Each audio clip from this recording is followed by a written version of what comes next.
Hello అండి. అందరికీ నమస్తే. Welcome back to our channel Sunitha talks. అందరూ ఎలా ఉన్నారు? బాగున్నారా? నేను చాలా బాగున్నాను. మీ అందరూ ఎలా ఉన్నారో కామెంట్ పెడుతూ ఉండండి.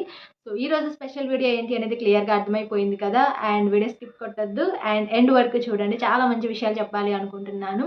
అండ్ చాలా మందికి అనిపిస్తూ ఉండొచ్చు ఐ థింక్ అసలు నా హార్ట్ మంచిదేనా? అండ్ నేనసలు గుడ్‌గా ఉన్నానా లేదా? నేను ఒకవేళ బ్యాడ్‌గా ఉన్నానా? అసలు నన్ను అవతల వాళ్ళు ఎలా ట్రీట్ చేస్తున్నారు? అసలు వాళ్ళు ఏమనుకుంటున్నారు? అనే థాట్స్ ఒక్కొక్క సిట్యుయేషన్‌లో చాలా మందికి వచ్చే ఉంటాయి. బట్ పర్టిక్యులర్‌గా ఎవ్వరు వచ్చి మీ దగ్గరికి ఏం చెప్పాల్సిన అవసరం లేదు. నేను కొన్ని సైన్స్ చెప్తాను. ఈ సింప్టమ్స్ కనుక మీలో ఉన్నట్లయితే మీ మనసు బంగారం అని మీకే అర్థమైపోతుందనమాట. అవేంటి అనేది నేను క్లియర్‌గా చెప్పేస్తాను. అండ్ వీడియో చూడండి. దాంతో పాటుగా కొత్తగా వాచ్ చేస్తున్నట్లయితే మన ఛానల్‌ని సబ్స్క్రైబ్ కూడా చేసేసుకోండి. ఎందుకంటే మంచి వీడియోస్ మన ఛానల్‌లో వస్తూ ఉంటాయి. అండ్ మంచి కంటెంట్ అనేది ఉంటుంది. చాలా మందికి హెల్ప్ అవుతుందనమాట మన వీడియోస్ కూడాను. And thank you so much guys. నేను మళ్ళీ చెప్తున్నాను. చాలా మంచి సపోర్ట్ ఇస్తున్నారు అనమాట. మీ సపోర్ట్ నాకు ఇలాగే ఇస్తూ ఉండండి. అండ్ వీడియో చూసిన తర్వాత మీకు నచ్చింది అనిపిస్తేనే ఒక చిన్న లైక్ అనేది ఇచ్చేసేయండి. మీరు స్టార్టింగ్‌లో కూడా లైక్ చేయాల్సిన అవసరం లేదు. వీడియో పూర్తిగా చూసి మీకు నచ్చితేనే లైక్ చేయండి. ఎందుకంటే నేను కాన్ఫిడెంట్‌గా చెప్పేస్తాను. మన ఛానల్‌లో, మన వీడియోస్‌లో మంచి కంటెంట్ ఉంటుంది కాబట్టి. మరి మీ హార్ట్ సూపర్ గుడ్ అని తెలిపే సైన్స్‌లో ఫస్ట్ వన్ ఏంటి అంటే తన తేడా లేకుండా హెల్ప్ చేయటం అనమాట. అండ్ చాలామంది మీరు గమనించినట్లయితే మీకే తెలుస్తూ ఉంటుంది. ఐ థింక్ ఎవరినో గమనించాల్సిన అవసరం కూడా లేదనుకోండి. మిమ్మల్ని మీరే అబ్జర్వేషన్ చేసుకోండి. ఎవరైనా ఒక ప్రాబ్లమ్‌లో ఉన్నారు అన్నా, లేదంటే కొంచెం ఏదైనా సఫర్ అవుతున్నారు అన్నా, లేదంటే కొంచెం ఏదన్నా ఏదో కష్టంలో ఉన్నారు, ప్రాబ్లమ్స్ ఫేస్ చేస్తున్నారు అన్నా కూడాను, అది మీ వరకు వచ్చిందంటే మీ హార్ట్ అలా సైలెంట్‌గా ఉండలేదనమాట. ఏదో ఒక హెల్ప్, మీ వంతు హెల్ప్ ఏదో ఒకటి చెయ్యాలి అని చూస్తూ ఉంటారు. అది కూడా మనకు తెలిసిన వాళ్ళా? లేకపోతే వాళ్ళు మనకి తెలియని వాళ్ళా? అనేది కూడా ఏమాత్రం మీ హార్ట్ ఆలోచించదు అసలు. ఒక ప్రాబ్లమ్ ఎదురుగా జరుగుతుందా? ఒకరెవరైనా కొంచెం బాధపడుతున్నారా? అంటే చాలు మీ మనసు వెంటనే స్పందిస్తుంది అన్నమాట. సో, ఏదో ఒక చిన్నపాటి హెల్ప్ అయినా వాళ్ళకి చెయ్యాలి అని అనిపిస్తూ ఉంటుంది. ఈ క్వాలిటీస్ చాలా తక్కువ మందిలో ఉంటాయన్నమాట. కానీ నేను చెప్పే ఈ సైన్ మీలో ఉందంటే మాత్రం మీ మనసు బంగారం. సెకండ్ పాయింట్ ఏంటంటే, ఎవరిని కూడాను మీరు చులకనగా మాట్లాడరు అనమాట. చాలా మందికేంటంటే వాళ్ళు ఎలా ఉన్నా పక్కన వాళ్ళు ఏదన్నా కష్టాల్లో ఉన్నారంటే చాలు అదొక సంతోషంగా ఫీల్ అవుతూ ఉంటారనమాట. థాంక్ గాడ్ వాళ్ళకి ఈ ప్రాబ్లమ్ వచ్చిందా రావాలి, అలానే జరగాలి అని అనుకుంటూ ఉంటారు. బట్ అలా కాకుండా మీరు ఐ థింక్ ఎలా అంటే ఎవరిని తక్కువ చేసి చూడకుండా, ఎవరిని చులకన చేసి చూడకుండా అండ్ ఎవరికివ్వాల్సిన రెస్పెక్ట్ వాళ్ళకిస్తూ మీరు ట్రీట్ చేస్తూ మాట్లాడుతున్నారు అంటే మాత్రం అంటే చాలా మందికి మీరు గమనించారో లేదో ఆహ్, ఏమంటారు పొజిషన్‌ని బట్టి కూడా వాల్యూస్ ఇస్తూ ఉంటారు చాలామంది. అంటే వీళ్ళు కాస్త రిచ్ పొజిషన్‌లో ఉన్నారనుకోండి, ఎక్కడ లేని రెస్పెక్ట్ వచ్చేస్తుంది చాలా మందికి. కొంచెం ఏదైనా పూర్ పొజిషన్‌లో ఉన్నారనుకోండి, వాళ్ళనసలు పట్టించుకొని కూడా పట్టించుకోరు అనమాట. ఆ డిఫరెన్సెస్ చాలా మంది చూపిస్తూ ఉంటారు. ఎందుకంటే ఎప్పుడైతే కొంతమందికి మనీ అనేది వస్తుందో ఆటోమేటిక్‌గా ఈ పొగరు, యాటిట్యూడ్‌లు కూడా కొంతమందికి పెరిగిపోతూ ఉంటాయి. బట్ కొంతమందికి తెలుసు ఏ పొజిషన్ నుంచి ఏ పొజిషన్‌కి మనం వచ్చామా, ఎంత కష్టపడితే ఈ పొజిషన్‌కొచ్చామా అనేది తెలిసుంటుంది చాలా మందికి. అలాంటి వాళ్ళు ఎవరినైనా ఒకేలా ట్రీట్ చేస్తూ ఉంటారు అనమాట. ఎవరిని తక్కువ చేసి మాట్లాడటం అనేది చెయ్యరు. ఎందుకంటే ఐ మీన్ వాళ్ళకి తెలుసు కాబట్టి. ఎలా ఉండాలి, ఎలా మాట్లాడాలి, మనం ఎలా ఉండేవాళ్ళం ఇంతకుముందు, ఇప్పుడు ఎలా ఉంటున్నాము, ఎంత కష్టపడితే మనము ఇలాంటి ఒక రేంజ్‌కి, ఒక పొజిషన్‌కి వచ్చాము అనేది తెలుసున్న వాళ్ళు ఎవరైనా కూడాను ఎదుటి వాళ్ళని చులకన చేసి మాట్లాడరు అనమాట. మేబీ మీరు కూడా అలాగే ఉంటున్నట్లయితే అండ్ మీ హార్ట్ సూపర్ అని చెప్పుకోవాలి. అండ్ థర్డ్ పాయింట్ ఏంటంటే మనసులో ఎంత బాధ ఉన్నా సరే నవ్వుతూ ఉంటారు చాలామందనమాట. చాలా గుడ్ క్వాలిటీ ఇది నిజంగా చెప్తున్నానండి. చాలా తక్కువ మందిలో ఇలాంటి క్వాలిటీ ఉంటుంది. మనసులో ఎంత కష్టం ఉన్నా, ఎంత బాధ ఉన్నా సరే బట్ అది అవతల వాళ్ళకి ఎక్స్‌ప్రెస్ చేయాలి అని అనుకోరు వాళ్ళు. సో, జస్ట్ నార్మల్‌గా మాట్లాడతారు. క్యాజువల్‌గానే నవ్వుతూ ఉంటారు. అసలు వాళ్ళకి ఎలాంటి పెయినే లేదు అన్నట్టుగా బిహేవ్ చేస్తూ ఉంటారనమాట. సో, చాలా మెచ్యూరిటీ ఉంటేనే అలా బిహేవ్ చేస్తూ ఉంటారు. యాక్చువల్లీ మెచ్యూరిటీ అనేది మన వయసుని బట్టి రాదు. మనం పడిన కష్టాలను బట్టి, మనం చేసిన కొన్ని ఎక్స్‌పీరియన్స్‌లని బట్టి వస్తుంది అనమాట. లైఫ్‌లో కొన్ని సిట్యుయేషన్స్ మనం ఎప్పుడైతే ఫేస్ చేసుకుంటూ ముందుకు వెళ్తుంటామో ఆటోమేటిక్‌గా మెచ్యూరిటీ అనేది వస్తుంది. ఏదో పెద్ద ఏజ్ వచ్చేస్తేనే మెచ్యూరిటీ వస్తుందని కాదు ఇక్కడ. సో, ఆ విధంగా లోపల ఎంత పెయిన్ ఉన్నా కూడాను అది ఎవరికీ కనిపించనీయకుండా హార్ట్‌ఫుల్‌గా నవ్వుతూ మాట్లాడుతూ ఉంటారనమాట.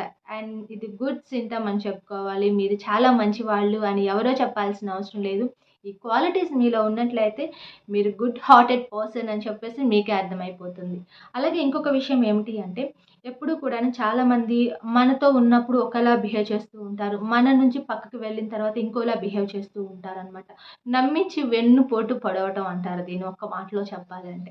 అంటే నీ పక్కనున్నంత సేపు నిన్ను పొగుడుతూనే ఉంటారు. నువ్వు హార్ట్, నువ్వు స్వీట్, నువ్వు సూపర్ అని మాట్లాడుతూ ఉంటారు. బట్ మీ దగ్గర నుంచి పక్కకి వెళ్ళిన తర్వాత ఇంకొకరితో ఏం చెప్తూ ఉంటారు? మిమ్మల్ని నెగెటివ్ చేసి మాట్లాడుతూ ఉంటారు. ఏదో ఒకటి బ్యాడ్‌గా స్ప్రెడ్ చేస్తూ ఉంటారనమాట. అలాంటి వాళ్ళు ఈ రోజుల్లో చాలా ఎక్కువగానే ఉన్నప్పటికీ కూడాను బట్ మీరు పక్కన ఉన్న, దూరంగా ఉన్న, ఎక్కడ ఉన్నా మీతో ఒకేలా బిహేవ్ చేస్తూ ఉంటారు చూసారా? అండ్ మీ గురించి ఎక్కడ నెగెటివ్‌గా స్ప్రెడ్ చేయటం గానీ, మాట్లాడటం కానీ చెయ్యరు ఎవరు కూడాను. అట్లా మీరున్నట్లయితే మాత్రం అండ్ మీ హార్ట్ సూపర్ అనమాట. చాలా గుడ్ క్వాలిటీ. ఇది తక్కువ మందిలో ఉంటుంది. మేబీ మీలో ఉందా లేదా అనేది కూడా మీరు చెక్ చేసేసుకోండి. సో వాళ్ళు ఉన్నా, వాళ్ళు లేకపోయినా సరే మీ బిహేవియర్ అనేది ఒకేలా ఉందంటే మాత్రం అండ్ మీకు అర్థమైపోతుంది ఐయామ్ సో గుడ్ అని చెప్పేసనమాట. అలాగే ఇంకొక పాయింట్ ఏంటి అంటే అసూయ, ద్వేషం అనేది కూడా చాలా తక్కువగా ఉంటుంది గుడ్ హార్టెడ్ పర్సన్‌లో. అంటే వాళ్ళకి అంటే చాలామందికి నేను ఇందాక చెప్పిన విధంగా ఏంటంటే ఎవరైనా కొంచెం బెటర్ అవుతున్నారంటే చాలు ఈ అసూయ, ద్వేషాలుంటాయి చూసారా? అవి వెంటనే ఎక్కువగా వచ్చేస్తూ ఉంటాయన్నమాట. సో, ఎందుకంటే మనకంటే అవతల వాళ్ళు బెటర్ అయిపోతున్నారు. అది మనం ఓర్చుకోలేము, చూడలేమనమాట. చాలామంది అలానే ఉన్నారు. బట్ ఇక్కడ అలా కాదు. అండ్ ఎవరైనా ఒక మంచి పొజిషన్‌కి వెళ్తున్నారు అన్నా సరే మంచిగా ఎంకరేజ్ చేస్తూ ఉంటారు వీళ్ళు. అండ్ వాళ్ళని చూసి ఈర్ష్య పడటం, అసూయ పడటం అనేది అసలు జరగనే జరగవు. సో, అలా మీరు గనుక ఉన్నట్లయితే కూడా అండ్ మీ మనసు చాలా మంచిదని క్లియర్‌గా తెలిసిపోతుంది. నెక్స్ట్ వన్ వాళ్ళ హ్యాపీనెస్ మీ హ్యాపీనెస్‌గా ఫీల్ అవుతూ ఉంటారు. చాలా మందికేంటంటే కొన్ని డ్రీమ్స్ కానీ ఐ థింక్ ఏమన్నా కొన్ని కొన్ని ఉంటాయి చిన్న చిన్న థింగ్స్ అంటే ఇలా చేయాలి, అలా ఉండాలి. నాకు ఫ్యూచర్‌లో ఇది చేయాలనిపిస్తుంది, అలా మాట్లాడాలనిపిస్తుంది, ఈ బిజినెస్ పెట్టాలి అనిపిస్తుంది. ఇట్లాంటివేవో చిన్న చిన్న డ్రీమ్స్, గోల్సో ఏవో సంథింగ్ ఉంటూనే ఉంటాయి చాలా మందికి. అవన్నీ మీకు ఉన్నా కూడాను అవి మీకు జరగకపోయినా అవతల వాళ్ళకి అలా జరిగాయి అంటే మీరు చాలా హ్యాపీగా ఫీల్ అవుతారు అనమాట. ఐ థింక్ ఎలా అంటే సో, ఐ థింక్ నేనిది చేయాలి అనుకున్నాను బట్ చేయలేకపోయాను. బట్ నువ్వది సాధించావు అని చెప్పేసి చాలా మందిని మీరు మెచ్చుకుంటూ ఉంటారనమాట. చాలా గుడ్ క్వాలిటీ అనమాట. సో, వాళ్ళ హ్యాపీనెస్‌ని మీ హ్యాపీనెస్‌గా ఫీల్ అవ్వటం అనేది సూపర్ క్వాలిటీ అని చెప్పుకోవాలి. ఇలాంటివి కూడా చాలా తక్కువ మందిలో ఉంటాయి. అండ్ ఈ క్వాలిటీ కూడా మీలో ఉందో లేదో చెక్ చేసేసుకోండి. అండ్ ఫైనల్ వన్ వచ్చేసి ఏంటంటే ఎమోషన్. ఇది చాలా మందికి జరిగిందో లేదో, చాలామంది అంటే కొంతమందికి పర్టిక్యులర్‌గా ఒక ఫ్రెండ్ కావచ్చు, ఒక లవ్ కావచ్చు, మదర్, ఫాదర్ రిలేషన్స్ కావచ్చు, ఏదైనా కానీ ఓవరాల్‌గా వాళ్ళు బాధపడుతున్నారు అంటే ఆటోమేటిక్‌గా మీకు అలానే అనిపిస్తుంది. ఆ పెయిన్ మీ హార్ట్‌కెళ్ళిపోతుంది అనమాట. సో, ఎందుకంటే ఎప్పుడైనా నేను చెప్పిన వాళ్ళలో ఎవరైనా కానీ వాళ్ళు ఏడుస్తుంటే మీ హార్ట్ చూడలేకపోతుంది. మీకు అట్ ద సేమ్ టైమ్ అదే బాధ వచ్చేస్తుంది. కన్నీళ్ళు వచ్చేస్తున్నాయి అంటే వాళ్ళకి మీకు మంచి బాండింగ్ ఉందనమాట. ఒక మంచి కనెక్షన్ ఉంటేనే అలా జరుగుతుంది. అలాగే అలా మీరు అంటే వాళ్ళ పెయిన్ మీ పెయిన్‌గా తీసుకోవడం, వాళ్ళు బాధపడితే మీరు బాధపడిపోవడం అనేది జరుగుతున్నా కూడాను, మీ మనసు బంగారం అనేది అక్కడ కూడా అర్థమవుతుంది అనమాట. సో, ఇవన్నీ క్వాలిటీస్ అండ్ ఈ సైన్స్ మీ అందరికీ ఉన్నాయో లేదో చెక్ చేసేసుకోండి ఒకసారి. అండ్ ఎందుకు అంటే మీకు ఒకానొక టైంలో అనిపిస్తూ ఉంటుంది. నేను గుడ్ హార్టెడ్ పర్సనా? కాదా? అసలేంటి ఆపోజిట్ వాళ్ళు అసలు నా గురించి ఏమనుకుంటున్నారు అని తెలుసుకోవాలని ఎక్సైట్‌మెంట్ ఉంటుంది. బట్ ఎవరు కూడాను వచ్చి మనకి చెప్పకపోయినా కూడాను నేను చెప్పే సైన్స్ మీలో ఉన్నట్లయితే మీరొక గుడ్ పర్సనా? బ్యాడ్ పర్సనా? అనేది మీకు అర్థమవుతుందనమాట. సో, ఈ క్వాలిటీస్ అన్నీ ఉన్నా లేకపోయినా ఒక 2, 3 క్వాలిటీస్ ఉన్నా కూడాను మీరు చాలా మంచివాళ్ళు అనేది మీకు అర్థమైపోతుంది. అండ్ వీడియో అయితే ఎండ్ చేస్తున్నాను గైస్. మీ అందరికీ వీడియో బాగా హెల్ప్ అయిందనుకుంటున్నాను. బాగా నచ్చిందా? నచ్చితే ఒక చిన్న లైక్ ఇచ్చేసేయండి. కొత్తగా వాచ్ చేస్తుంటే ఛానల్ సబ్స్క్రైబ్ కూడా చేసేసుకోండి. అండ్ నేను ఇన్‌స్టాగ్రామ్ ఐడీ, మెయిల్ ఐడీ అయితే డిస్క్రిప్షన్ బాక్స్‌లో ప్రొవైడ్ చేస్తాను అండి. కావాలనుకున్న వాళ్ళు మాత్రమే వన్స్ అది చెక్ చేసేసుకోవచ్చు. ఫర్దర్‌గా మీకు మోటివేషనల్‌గా, లవ్‌కి సంబంధించి కూడా మీకు ఎలాంటి వీడియోస్ కావాలి అనేది కూడా మీరు నాకు కామెంట్ చేయొచ్చు. మీ అందరికీ హెల్ప్ అయ్యే వీడియోస్ నేను మాక్సిమం చేస్తూ ఉంటాను. And bye. Take care. Keep smiling.